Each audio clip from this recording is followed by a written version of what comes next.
कि हम अपने बच्चों की जो भी वो करना चाहते हैं, बट आज जो माँ बाप होते हैं वो संघर्षों से निकल के आए होते हैं, और जैन कम्युनिटी में स्पेशली जो फर्स्ट जनरेशन एंटरप्रेन्योर्स हैं जिन्होंने आज अपना बिजनेस बनाया, वो उन्होंने इतना एक्सपीरियंस गेन किया है। मेरे हिसाब से बस वो अपने बच्चे को शायद गरीब नहीं देखना चाहते, वो एक चाहते हैं कि वो एक सक्सेसफुल बन जाए, उसका नाम हो जाए समाज में, इसलिए उसको एक तरफ पुश भी करते हैं। तो क्या वो उसको हिंसा ना करते हुए उस तरफ कैसे पुश किया जाए? देखिए, जैन समाज में ये चिंता कि बच्चे गरीब ना हो जाएं, ये तो लाजमी चिंता है नहीं। जितना मैं समझता हूँ आपके समाज को, क्योंकि पूरे देश में कुल मिला के 44 से 46 लाख आबादी है। 44 लाख 2011 में थी, मैं अनुमान कर रहा हूँ कि 24 में वो 47 लाख के आसपास मैक्सिमम होगी, क्योंकि जैन समाज की ग्रोथ रेट भी सबसे कम है, 5% के आसपास डेकेडल ग्रोथ रेट है। तो 15 साल में 7% मान लीजिए, इस समय 3 लाख और बढ़ गए होंगे, 47 लाख के आसपास होंगे लगभग। इतनी ही आबादी है, और ये भारत की नहीं, दुनिया भर की बता रहा हूँ मैं। भारत तो है ही, और इतनी आबादी के पास जितने रिसोर्सेज हैं वो इतने हैं कि 10-20 करोड़ लोग भी पल जाएंगे आराम से, उसमें कोई चिंता वाली बात नहीं है। तो आप अगर ये कह रहे हैं कि हम चाहते हैं कि हमारे बच्चे गरीब ना हो, तो आप ऐसा तनाव मत लीजिए। मैं ये बात मैं और ये बात मैं 2 वजहों से कह रहा हूँ। मैंने आज तक जैन और सिख समाज में गरीब लोग नहीं देखे। मतलब ये देखा है कि कुछ लोग मध्य वर्ग में हैं, निम्न मध्य वर्ग में हैं, लेकिन कोई भीख मांगता हुआ जैन दिखेगा या सिख दिखेगा, ऐसा दुनिया में नहीं दिखता है। और ये बड़ी बात है। यहूदियों के साथ भी ऐसी बात है, नहीं दिखते हैं, तो ये बात है उनके बारे में। दूसरी बात और भी अच्छी है, बाकी समाजों में ये हो सकता है कि बाप ने खूब पैसा कमाया, माँ ने खूब पैसा कमाया, और बाद में बच्चों ने उनको घर से बाहर निकाल दिया। आपके समाज में ये भी नहीं हो सकता, क्योंकि जैन समाज में उद्यम का मामला है, और उद्यमियों को अच्छे से पता होता है कि पैसे की सेफ्टी कैसे करनी है। तो वो इतनी इन्वेस्टमेंट्स और सेविंग्स और वो सब करके रखते हैं कि बच्चा कितना भी नालायक हो, सड़क पे आना ही पड़े तो वो आएगा, हम तो नहीं आएंगे। अगर अगर कभी हमारे परिवारों में ऐसा हो सकता है कि भाई माँ बाप ने नौकरी की, हम तो नौकरी वाले परिवारों से हैं, हमारे पूरे खानदान में मैं लगभग अकेला हूं जो उद्यमी है, बाकी सब नौकरी करने वाले लोग हैं। मैंने भी शुरू में नौकरी की थी। तो क्या होता है कि जिंदगी भर कमाते हैं, फिर एक घर बनता है, फिर बच्चा कहता है कि पेंशन के पैसे मुझे अपना उद्यम करना है या कुछ करना है। पेरेंट्स इमोशनल हो जाते हैं कि बच्चा ही तो है, उसको पैसे दे देते हैं। फिर 2-4-5 साल बाद नीयत बदल सकती है बच्चों की, फिर एक दिन घर से बाहर फिकवा देंगे पेरेंट्स को, ऐसा हो सकता है, जैसे हमने कुछ घटनाएं देखी। अब ये पेरेंट्स मूर्ख पेरेंट्स हैं, इन्होंने जिंदगी भर मेहनत करके घर बनाया, बच्चे को दे दिया, पेंशन के पैसे बच्चे को दे दिए, जो सेविंग्स थी बच्चे को दे दी। हर बच्चा उतना लायक थोड़ा ना, इतना संवेदनशील थोड़ा ना है। समझदार पेरेंट्स ऐसी भूल कभी नहीं करते हैं, और मुझे अच्छे से पता है कि आपके नहीं होता होगा। लेकिन तीसरी बात जो आपका सवाल था वो ये कि हम चाहते हैं कि हमारे बच्चे अच्छा करें, नाम कमाएं, तो कैसे पुश करें उनको। पुश करना कोई बुरी बात नहीं है। 18 साल तक के बच्चे को तो पुश करना लीगली भी ठीक है, और मॉरली तो जिंदगी भर आपका बच्चा तो बच्चा ही रहेगा, सीधी सी बात है। मैं सिर्फ इतना कह रहा हूं कि इम्पोज करने के बजाय अगर आप समझाएंगे तो वो आपका सम्मान भी करेगा, बुढ़ापे में साथ भी देगा, क्योंकि उसको पता है कि मेरी इच्छाओं का सम्मान किया गया था, तो वो आपकी इच्छाओं का सम्मान करेगा। आजकल कई देशों में क्या होता है, पनिशमेंट्स नहीं है, जैसे हमारे देश में तो मार पिटाई हो जाती है, स्कूलों में अब कम हो गई है। हमारी पीढ़ी आखिर ये जो खूब पिटी स्कूल में, आप भी शायद पिटाई होंगे ना। हाँ, अब आपके बच्चे नहीं पिट रहे होंगे, क्योंकि आजकल दिल्ली में और बड़े शहरों में ये कंसेप्ट आ गया है कि स्कूलों में पिटाई नहीं करनी है। हाँ, माँ बाप भी नहीं चाहते कि बच्चे पिटे, और वैसे भी स्कूलों में भी ये विचार आजकल प्रबल है। अच्छा, टीचर से आप पूछे, टीचर्स बोलते हैं कि बच्चे बिना पिटे मानते ही नहीं है। सच बात क्या है, बच्चों को पनिशमेंट देना जरूरी है, लेकिन पनिशमेंट के 1000 तरीके हैं। मैं पिछले साल अमेरिका में 2 यूनिवर्सिटीज़ में मुझे बुलाया गया था बोलने के लिए, मिशिगन और येल में, तो वहाँ गया, तो वहाँ के कुछ पेरेंट्स से मिलना हुआ। मैंने उनसे पूछा कि मैंने कहा, जैसे हमारा बच्चा बहुत छांटा हो तो हम एक आध तो लगा देते हैं कभी कभी उसको, आप कैसे हैंडल करते हैं? बच्चे तो वहाँ भी ऐसे ही होते हैं। उन्होंने क्या किया कि सॉफ्ट पनिशमेंट्स निकाल ली हैं। जैसे कोई बच्चा क्लास में नहीं पढ़ रहा, उसको लिखने से बड़ी दिक्कत है, तो पनिशमेंट ये है कि वो 10 पेज लिखेगा, कोई मार पिटाई नहीं होगी, 10 पेज लिखने हैं उसको। कोई बच्चा बहुत बातूनी है, बहुत बात कर रहा, नहीं मान रहा, उसकी पनिशमेंट क्या है, अगले 4 घंटे तक वो अकेला बैठेगा, किसी से बात नहीं करेगा। उसके लिए वही इतनी बड़ी पनिशमेंट हो जाती है कि 4 घंटे चुप बैठना है। तो उसके बाद फिर वो कंट्रोल में आता है। 10 पेज लिखने हैं तो कंट्रोल में आता है। और उस पनिशमेंट से क्या हुआ, फायदा हो गया, लिखना भी सीख गया। तो जो मैं कह रहा हूँ, बच्चों को पुश करना ठीक है, मोटिवेट करना ठीक है, परसुएट करना ठीक है, समझाना ठीक है। कोई बच्चा कहे कि मैं तो पापा राइटर बनना चाहता हूँ, सीए नहीं बनना चाहता, समझाइए उसको। और बच्चे बड़े समझदार होते हैं, उनको बस दोनों पक्ष समझाने होते हैं। आप 4 अच्छे सीए से मिलवा दीजिए, 4 अच्छे राइटर से मिलवा दीजिए, और जब उनसे मिल के सारी बातें समझेंगे तो उनको खुद समझ में आएगा कि मेरे लिए क्या सही बात। और मैंने देखा है कि 90% से ऊपर मामलों में ठीक परसुएशन मिल जाए, ठीक से समझा दिया जाए तो बच्चे समझ जाते हैं। और फिर वो उनको सेंस ऑफ ऑनरशिप होती है कि ये फैसला मैंने पूरे होशो हवास में खुद लिया था, मैं इसके लिए जिम्मेदार हूँ। फेल भी हुआ तो जिम्मेदारी मेरी है, न कि मेरे माँ बाप की है।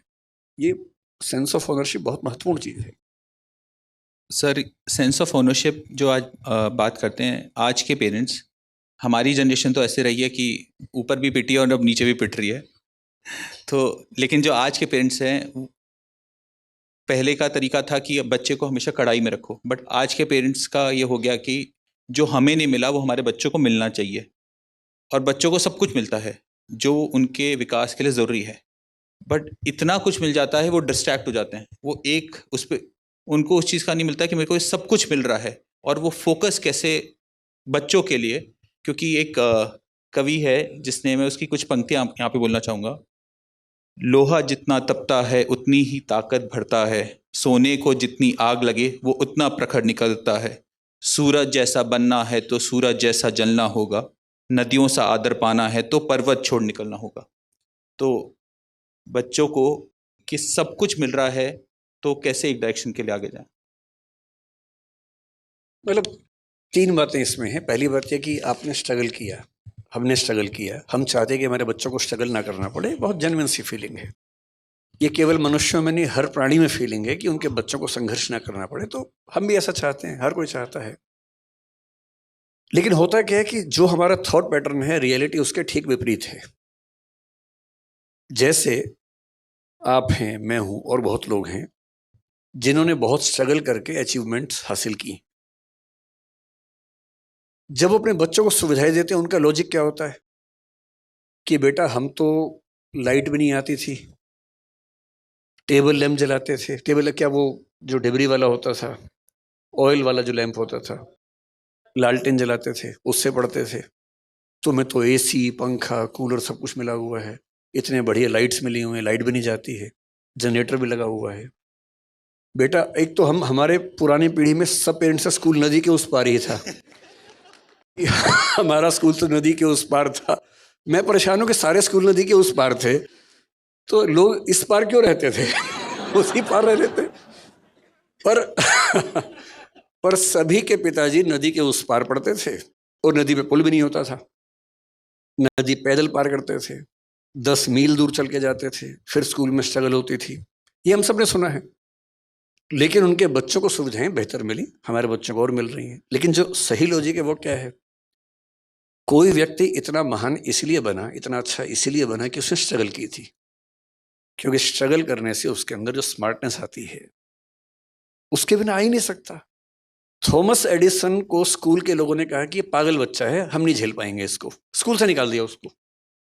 उसकी माँ बड़ी समझदार थी, तो बच्चे को माँ लेके आई घर। बच्चे ने पूछा, मम्मी मैं स्कूल नहीं जाऊंगा कल से? तो बोली, हाँ बेटा। क्यों? तो उसने कहा, प्रिंसिपल कह रहे थे कि बाकी बच्चे तुम्हारे साथ चल नहीं पाएंगे। बात तो सही बोली, पर दूसरे तरीके से बोली। घर में पढ़ाया, 12 साल की उम्र में उसको सेल्समैन बना दिया। 14 साल की उम्र में वो टेलीकॉम ऑपरेटर बना पहली बार। जिज्ञासा पैदा हुई, रिसर्च करने लगा। करते करते उसने 20-25 की उम्र में, जिसको हम फोनोग्राफ कहते हैं, उसका आविष्कार किया। और वो आदमी जिसको स्कूल ने पागल कह के, मेंटली रिटार्डेड कह के निकाला था, 1078 पेटेंट उसके नाम पे हैं। ये वो बच्चा था, क्योंकि उसको स्ट्रगल मिली। जिसको स्ट्रगल नहीं मिलेगी, कोई खास तीर नहीं मार पाएगा। सही बात है।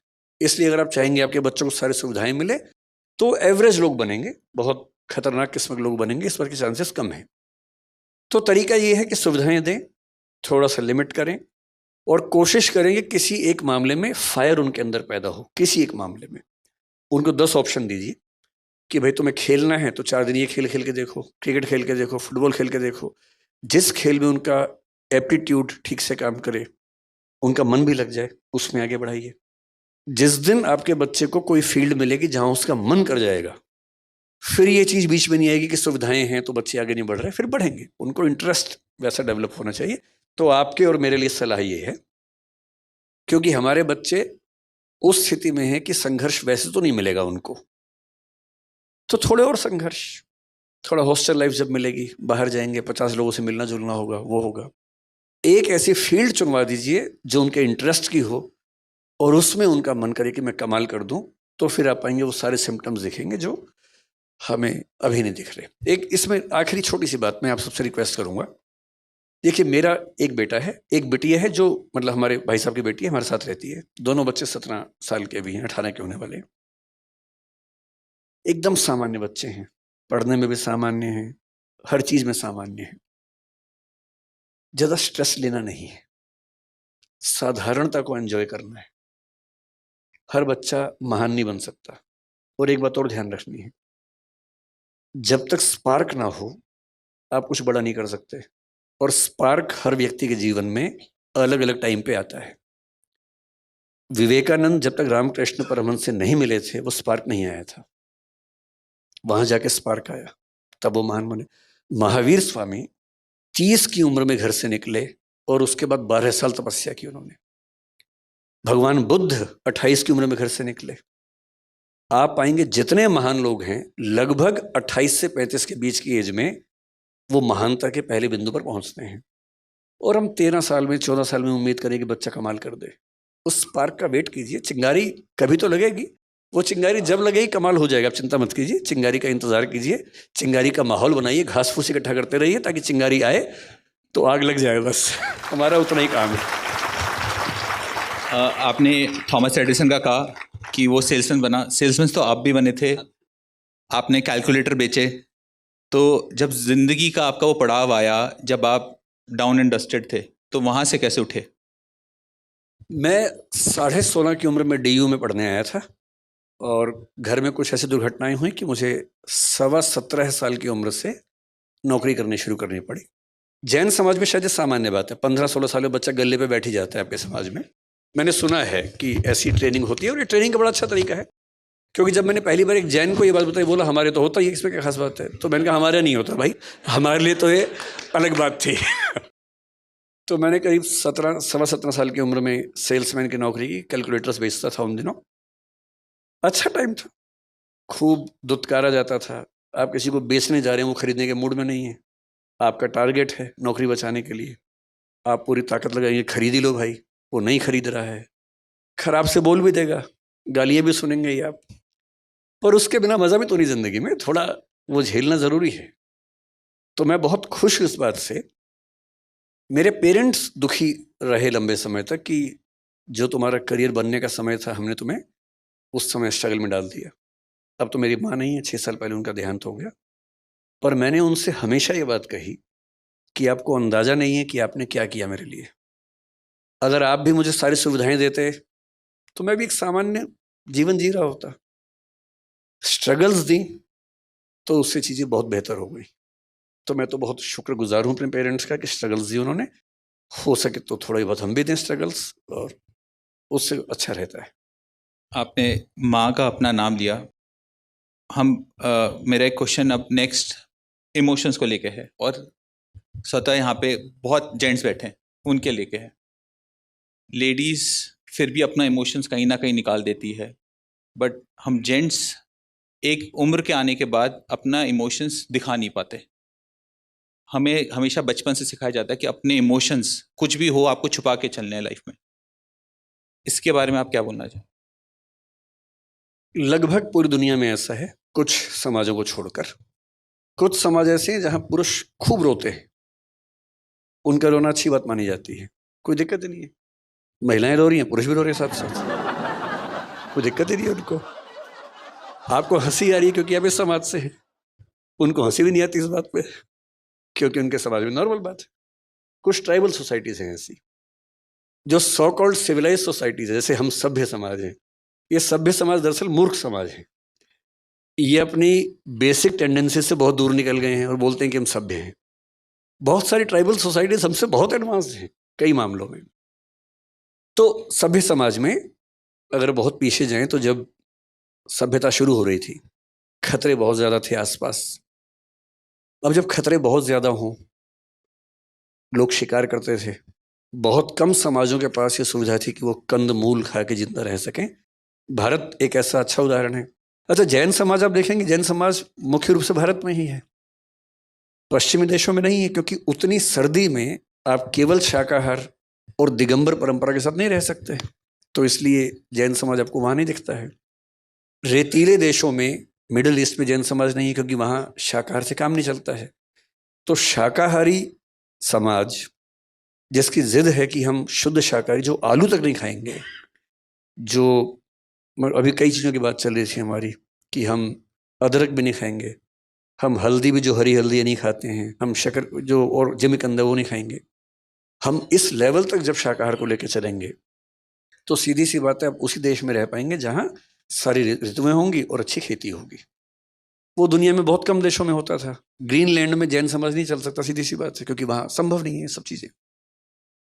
तो अधिकांश समाजों में पुरुषों ने शिकार किया जिंदा रहने के लिए।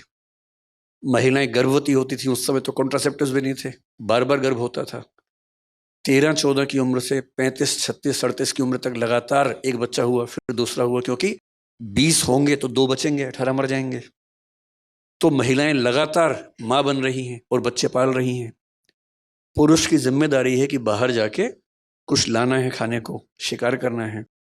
शिकार करने गए हैं तो शिकार हो जाने का खतरा भी है, सीधी सी बात है। तो उस समय के पुरुषों की जो परवरिश हुई वो ये थी कि उनको बहुत साहसी होना है, लड़ाकू बनना है। और जो बहुत लड़ाकू है वो रोता वो ठीक नहीं लगता है। इसलिए उन समाजों ने एक नियम बनाया कि लड़के रोएंगे नहीं। मन में तो आएगा इमोशन, रोना नहीं, दबा लेना है। और ये होते होते पीढ़ी दर पीढ़ी एक ऐसी नॉर्म बन गई कि लड़कों का रोना कमजोरी का लक्षण बन गया। अब तो घरों में क्या है, 2 साल का लड़का भी रोए तो क्या बोलते हैं मम्मी और पापा, तो लड़की है, तो बेटी है। और उसको इसमें 2 बात समझ में आती है, एक तो ये कि गलत है, दूसरा लड़की होना लड़का होने से खराब बात है। क्योंकि कोई लड़का रोए और आप कहें तो लड़की है, इस पे अंडरस्टूड है कि लड़की होना खराब बात है, लड़का होना अच्छी बात है। और धीरे धीरे लड़के सोचते हैं, अच्छा मैं खास हूं, मुझे रोना नहीं है, रुलाना है। और फिर वो जिंदगी भर रोता नहीं है। और जितना नहीं, रुलाती महिलाएं भी कम नहीं है वैसे, वो तो मैंने मजाक में कहा, रुलाने वाला काम तो दोनों करते हैं। लेकिन लड़कों की मजबूरी है कि उनको समाज में ठीक दिखने के लिए अपने इमोशंस को बहुत मारना पड़ता है। अब जैसे समाज में इसकी जरूरत नहीं है, अब कौन सा भाला लेके शिकार करने जा रहे हैं, अब तो पुलिस है, सेना है, सब चीजें हैं। अब समय आ गया कि रेक्टिफिकेशन ऑफ इमोशंस हो और रोते हुए पुरुषों का सम्मान किया जाए। अब आपको फिर हंसी आ गई, देखिए इस बात पर। जब तक ये हंसी आती रहेगी मामला ठीक नहीं होगा। जिस दिन पुरुष के रोने पर हंसी आनी बंद हो जाएगी उस दिन मामला ठीक हो जाएगा। इसलिए आपका बेटा रोए, टॉन्ट मत कीजिएगा, बस सिर पे हाथ रखना है, कंधे पे हाथ रखना है, रो ले आपके साथ।